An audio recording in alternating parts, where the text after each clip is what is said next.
Oops.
Good morning, everybody. This is a live severe weather update as we have a lot of storm chases ahead, including this Friday into Saturday across portions of central and eastern Texas, maybe even central Oklahoma, and parts of the mid-south as well on Saturday. And then an even more substantial storm system comes through on April 27 and 28th. And that one is actually on the 10-year anniversary of the super outbreak of April 26th to 28th, 2011.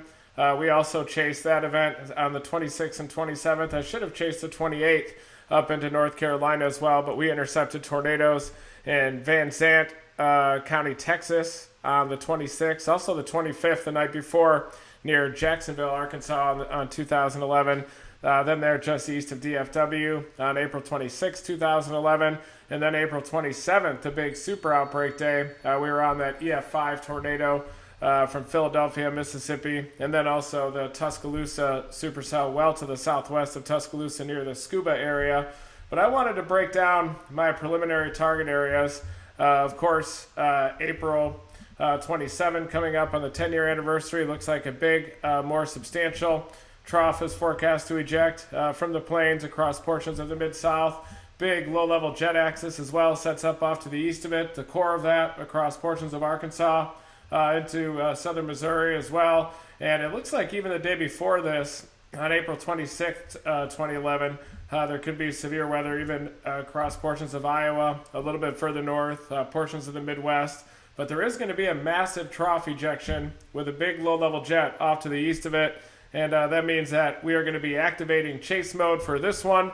And also, there's a big system, it looks like, out ahead of this one, coming up this Friday and Saturday, portions of Texas and across the Mid-South. The Storm Prediction Center already has some risk areas out for day 4 and day 5. For that event, I'm going to pop these up as well. Then we're going to break down the newest models as they are just coming out. We'll start off with the NAM so far this morning.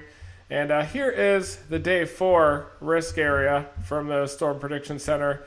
This is it right here for Friday. Looks like a big sharp dry line is going to set up across central Texas into central Oklahoma, including the I-35 corridor, Oklahoma City down through Dallas, and then an overnight event as a warm front lifts north from the Gulf of Mexico through East Texas, portions of Louisiana into central Louisiana and southern Mississippi there. Late night event Friday night as well. But the Storm Prediction Center has already issued a 15% area for that severe weather event. And there's also one the next day across portions of the Mid-South as this one ejects And I'll pull that up for you right now.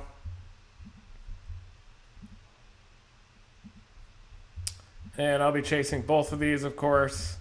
This is on the day after. This will be Saturday. So coming up here at the end of the week, Friday, looks like Texas.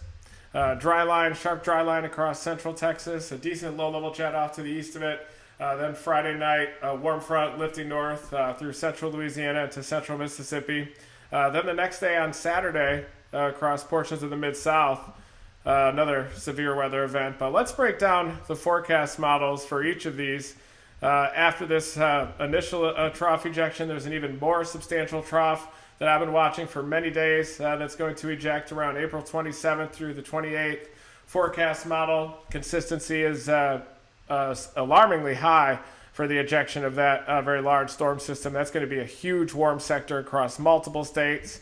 That has tornado outbreak written all over it, and it is coincidentally on the 10-year anniversary of the super outbreak of April 27, 2011, and that was actually a 3 to 4 day outbreak that started April 25th across portions of Arkansas, central Arkansas.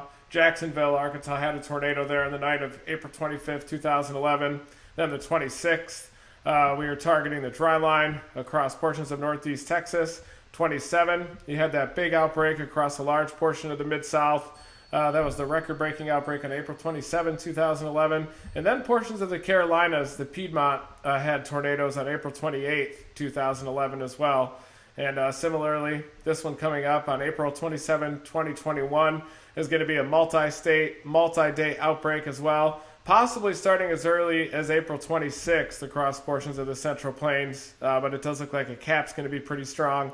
Probably going to be the day before the day on that one. And then on April 27, you have a massive warm sector right now. Many of the models painting that area that I have circled. But let's break down the latest NAM first here. This is going to be Friday's system. And this is a beautiful open wave here, open trough. You can see that the upper level jet is starting to consolidate now in the models as we're approaching peak season. We had a very active early season during March, including that moderate risk in the Texas Panhandle on March 13. We also had that tornado event the day before that on March 12th. Then we had a couple of high risks across the Mid-South, textbook Dixie Alley type events, fast-moving wedge tornadoes, often wrapped in rain, difficult to see over the piney woods there. Then we had the series of hail producers across Texas, including just to the west of Llano, where I had the windows blown out there. We recorded some subsonic data as well down on that event. Multiple days in a row of big hail producers there across Texas. And now this event coming up looks like we're going to have the beginning of some pretty substantial tornado threat. You can see this beautiful open wave here. A lot of vorticity advection downstream of an open wave like this. You do have a lot of the flow, though, located on the east side of the trough. That tells me that this trough is not really deepening too much. But one thing I'm noticing is a consolidation of the upper level jet stream, and that's kind of setting the stage for the April 26th through 28th, 2021 event, where we have a massive trough ejection from the Great Plains and across portions of the Mid-South coming up. But first, we're going to be chasing this one on Friday, and this is 0Z Friday. We'll go back to 21Z here on the NAM, and you can see a lot of strong bulk shear there definitely will be in place. And also a very robust low-level jet. You're talking about 40 knots out here. Very sharp dry line is also going to evolve across central Texas. There you can see the dry line to the west of I-35 at peak heating. This is at 4 p.m. as depicted by the NAM. But different than the last setups that were predominantly hailers across Texas, you can see this deep pool of moisture down here, low 70s into eastern Texas, across the western Gulf of Mexico. The Gulf of Mexico is now wide open for business as we're approaching the peak season here for severe weather. And on Friday, we get this dry line with dew points dropping into the teens in the Texas Panhandle across the southern high plains. Dew points, so into the mid and upper 60s to the east of that dry line. Beautiful bulging dry line here with that open wave. A lot of bulk shear over it, and you get a lot of surface pressure falls downstream of an open wave like that, substantial upper level short wave. You get a 996 low here evolving across the Texas Panhandle. Wind southwesterly to the west of the dry line. Dew points dropping down into the teens Dry line is going to mix through the Texas Panhandle into northwestern Texas, into southwestern Oklahoma.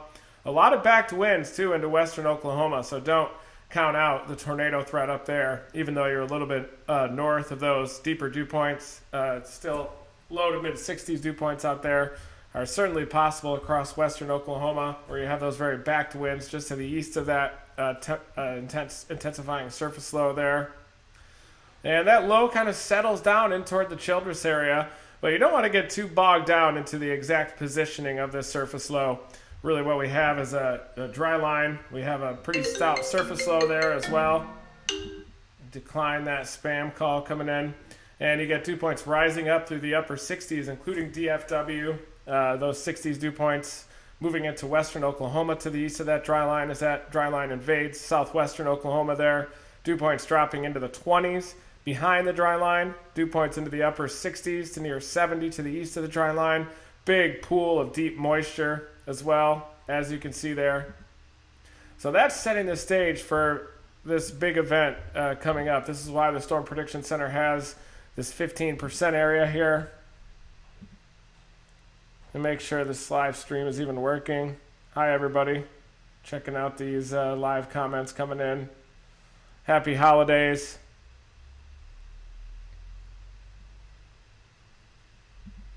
So there you can see that dry line setting up across central Texas there on Friday. I'll certainly be chasing this day. And that's a very strong dry line and a very stout low-level jet as well. Look at the low-level winds, a kilometer up, rising up to above 50 knots by 0Z. So that's pretty insane. I think this is going to be a big tornado day this Friday across East Texas. We can even just pick any sounding anywhere close to the core of that low-level jet, and you're getting PDS tornado-type soundings there. So the NAM is showing a big-time tornado event this Friday across central and northern Texas. That'll include DFW and East Texas as well. There you can see that 1 kilometer wind pushing 50 knots there out of the due south. Then you've got your big southwesterly mid and upper level winds here as well. Surface wind relatively backed there. Stout elevated mix layer in the sounding. This green line is dew points. So you can definitely see the dry air coming into the mid-levels of the atmosphere. Good thick cape as well, as you'd expect in the southern plains during the peak season. Deep moisture additionally, with those dew points at the surface in the upper 60s into the low 70s. So, and really any sounding that you pick in the vicinity of this low-level jet across central and eastern Texas to the east of that dry line as 0Z is going to be a PDS tornado type of a sounding.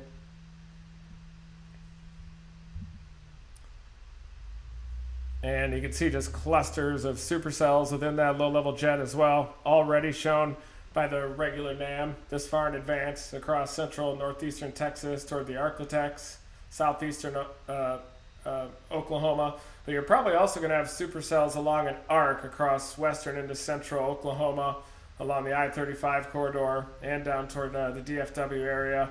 But that sharp dry line is just forecast to initiate round after round of supercell storms along it, and this cluster will lift off to the northeast, and you have another cluster likely evolve on the dry line, isolated supercells as well. That's a very sharp dry line indicated there by the NAM.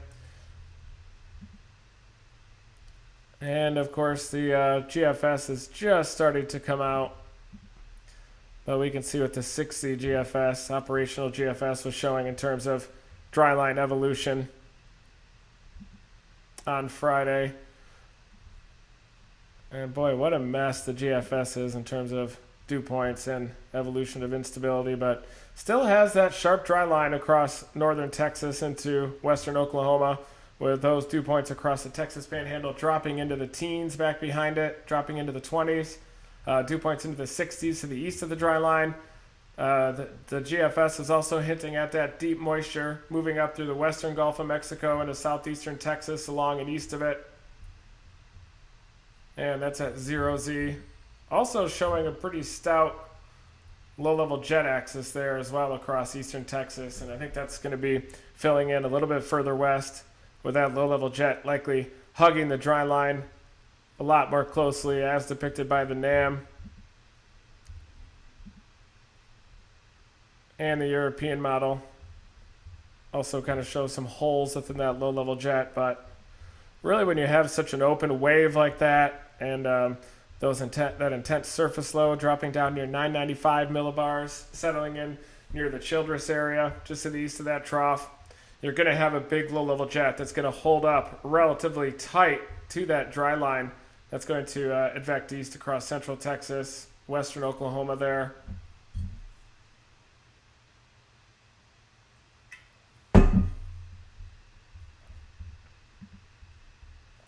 This is the European model, and you can see that surface low, 996, 997 there, dropping in toward the Childress area. A large area of southeasterly surface winds as well across the warm sector to the east of that dry line. Meanwhile, to the west of the dry line, surface winds turning southwesterly and westerly. And this dry line is going to provide the surface convergence necessary to initiate isolated supercell storms along it by Friday afternoon across central Texas, likely starting to the west of the I-35 corridor first. This is the European model, also showing very deep moisture there across East Texas. Those 2 points rising into the 70s there. It also forecasts the evolution of a pretty stout low-level jet across central and eastern Texas as well. It's probably going to look more like the NAM model, though, I suspect, with a stronger, more robust low-level jet by 0Z on Friday. So this is Friday evening here. Look at that low-level jet, 40 to 50 knots there, a kilometer above the ground, across eastern Texas up toward the Arklatex, moving into central western Louisiana. And this low-level jet's going to push off to the east as well across the entire state of Louisiana overnight, Friday night. Southern Mississippi, as a warm front, is going to lift off to the north there during the overnight hours. And that's also going to set the stage for a severe weather event next Saturday, across portions of the Mid-South, like southern Mississippi, southeastern Louisiana, central and southern Alabama, Florida Panhandle. And I'll be chasing that event as well overnight, Friday night, and into Saturday. And then I'll double back for the April 27th and 28th storm system. And I do have some good news. It does look like Category 6 filming is going to start up again just in time for this series of storm chases coming up here. Looks like they're going to be starting up for April 27th through the 28th. Maybe 3 more episodes. So that'll bring us to 8 episodes for Season 1. And then we'll pivot, hopefully, right to Season 2 if everything goes to plan. But it'd be good to include the National Geographic crew here for the Friday through Saturday event. But I'll just be deploying the subsonic sensor, probably solo, for the Friday through Saturday event. And then I'll meet up with the film crew for the April 27th through 28th storm system. Fingers crossed. It's not yet confirmed, but it does look like it's going to be happening. And you can start to see this split flow pattern congeal into more of a consolidated jet structure as we're getting close to the peak season, looking ahead into the long range. And we'll do that. Well, it'd be great if we do that with the brand new GFS, but we'll hop back to the 6Z run here.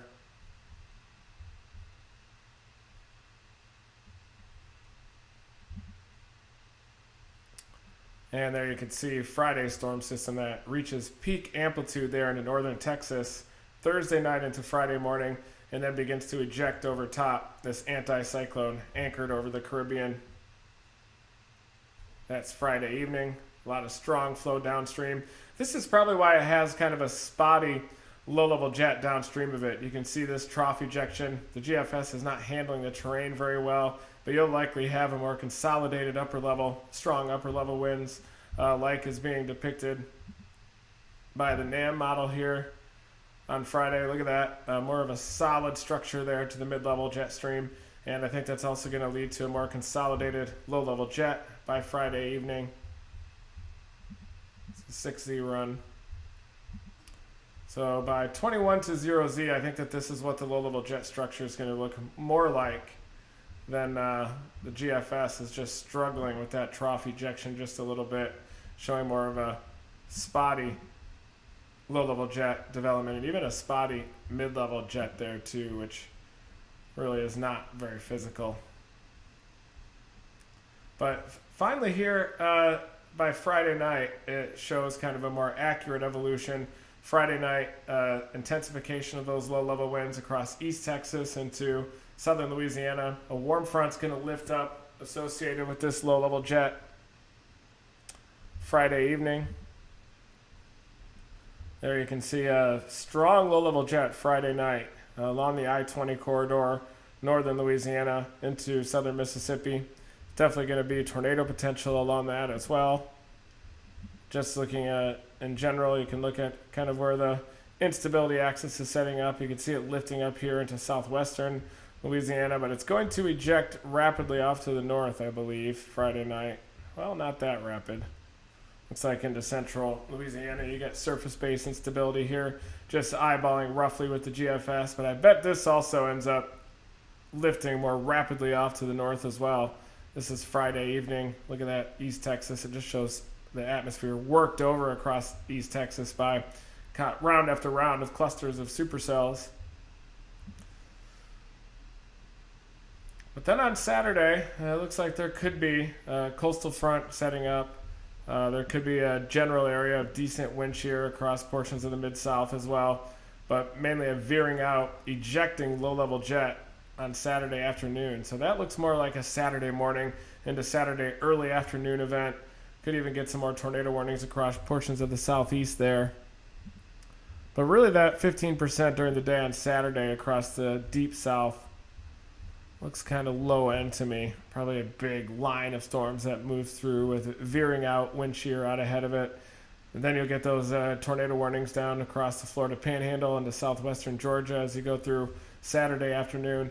But at least that's how the GFS model looks right now. Of course, we can look at last night's European model here. Quite a bit of bulk shear across that zone.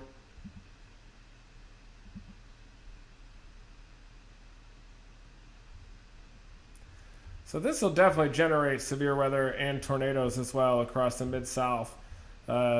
Even though you do have the trough ejecting and shearing out over top after peaking severe weather on Friday across central and eastern Texas. This day, this shear veers out a little bit, but you still get this widespread area of favorable bulk shear.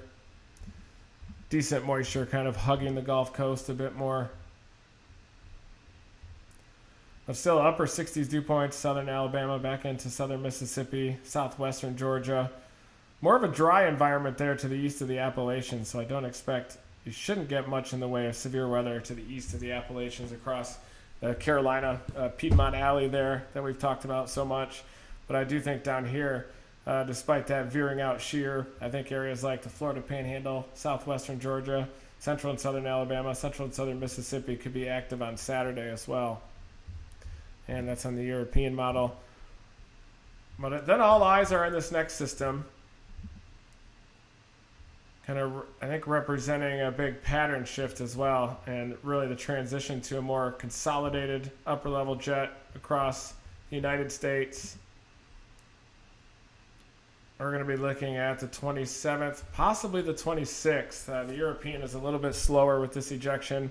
The GFS is a little bit faster with this upper level storm system ejecting, suggesting that there could even be a severe weather event on the 26th, but it looks quite capped on the 26th at least, with more the 27th being the really big day when that big trough ejects across the central and southern plains. You get a big low-level jet as well downstream of it.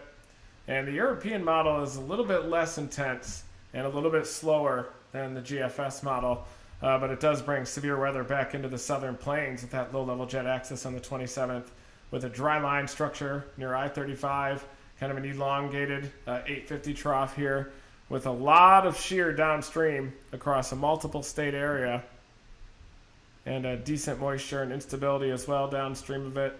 Not as favorable, though, as the GFS. If you believe the GFS, you're going to be talking about tornado outbreak potential.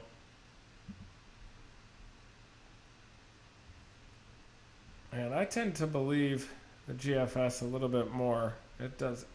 This storm system should be able to tap in quite a bit more to that deeper moisture with those 70s dew points down there.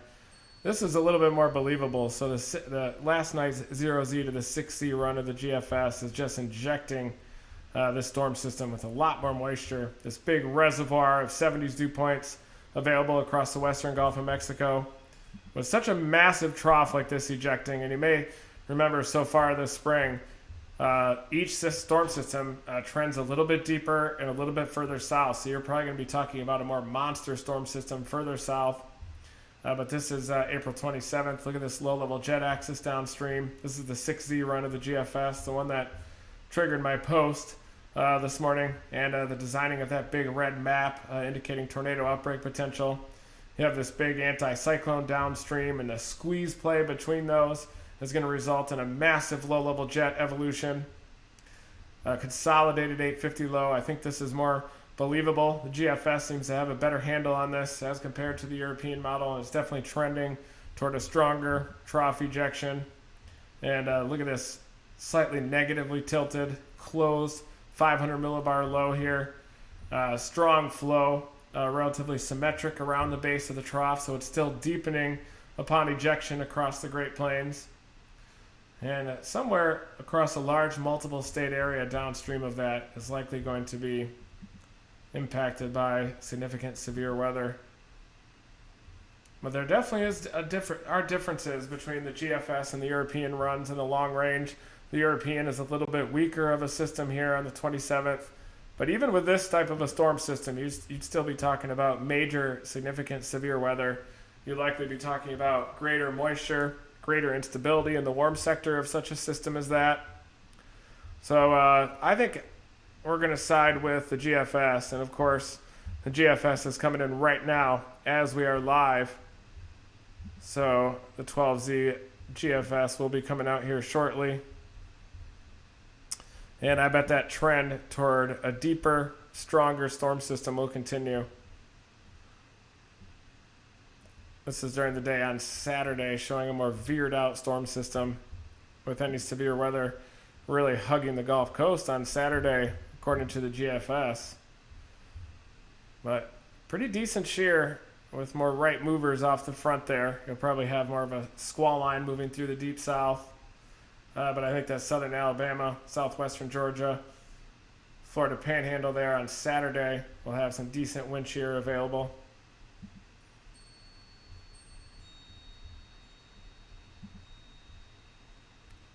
And you can already start to see the GFS start to trend toward the NAM in terms of its consolidated low-level jet by 0Z here across East Texas, with a tight dry line evolution too for this Friday.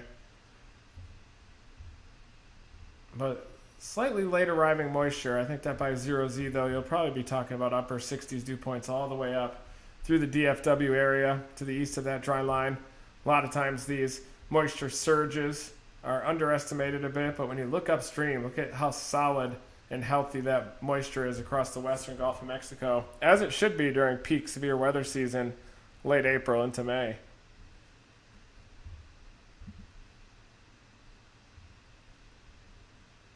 And then we have this event on Saturday afternoon, hugging the Gulf of Mexico more as Friday's system peaks across northern Mexico in amplitude and then shears out over top that anticyclone. But we'll be chasing this event as well, chasing the dry line on Friday across central Texas.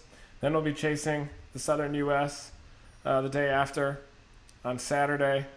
And then we'll double back and position for the dry line on the 27th and 28th. Because I think that the GFS is trending toward that stronger upper level storm system, and I think that's going to be a little bit more believable and look at that system start to arrive here in the California coast on the 24th. This signifies that pattern shift to a more consolidated upper level jet too across the country, and it should set the stage for a pretty active peak storm season as well. You can see our Friday-Saturday system departing off the southeastern U.S. And by this time, probably intercepted about 10 or 15 tornadic waterspouts across the north-central Gulf of Mexico. Then I'll point the ship back west and head toward the southern plains and anticipate the arrival of this big-time storm system. We've got the 12Z GFS here coming in hot off the press. This is Saturday night, late night, and we'll be watching this system showing that pattern shift that we have long been anticipating. We've been eyeing this April 27, 28th type of a time period. Thanks everybody for joining me today. Oh, looks like the stream said it finished.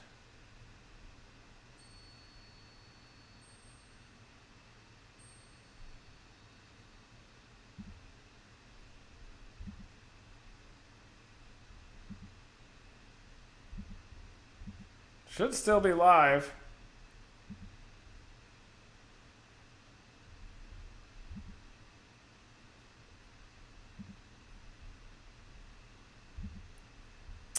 But anyway, here is the GFS forecast on April 27, 0Z, showing the 0 to 3 kilometer DHIs. And really showing the multi-state reach of that system on April 27. This is the 6Z run of the GFS. We're watching the 12Z as it's coming in right now. But this is definitely the area to watch. A couple of areas we've already been talking about. This threat of tornadoes in central Texas, maybe even into central Oklahoma on Friday, then Saturday across portions of the deep south, central Gulf Coast region. And then the ejection of that more substantial system on April 27 and 28th. Here you can see it. And this kind of signifies a pattern shift, a more consolidated jet structure.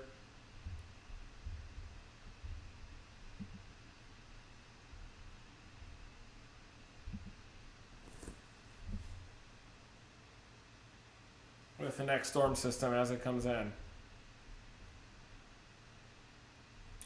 So thank you everybody for tuning in to my weather briefing this morning.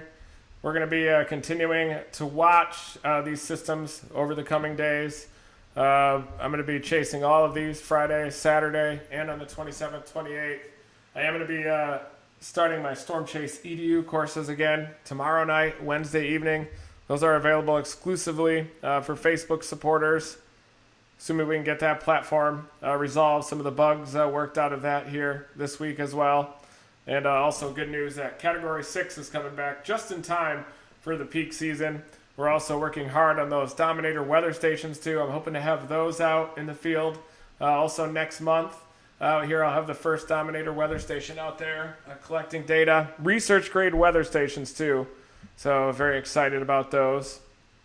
Thank you everybody for tuning in to this. We've got Storm Prediction Center has a 15% area out for that dry line into central Oklahoma, northwestern Texas, and then a warm front Friday night across portions of the Mid-South.